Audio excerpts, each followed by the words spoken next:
اعوذ بالله من الشیطان الرجیم. بسم الله الرحمن الرحیم. به نام خداوند بخشنده مهربان.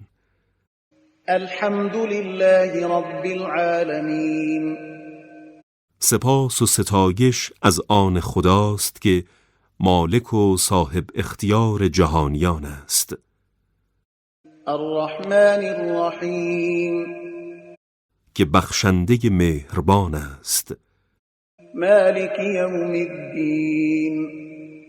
که مالک روز جزاست. ایاک نعبد و ایاک نستعین. خدایا تنها تو را می پرستیم و تنها از تو یاری می جوییم. اهدنا الصراط المستقیم. ما را به راه راست هدایت فرما.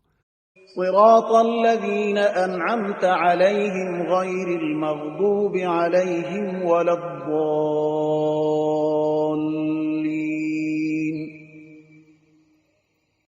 راه کسانی که به آنان نعمت بخشیدی، آنان که مورد غضب تو قرار نگرفتند و راه راست را گم نکردند.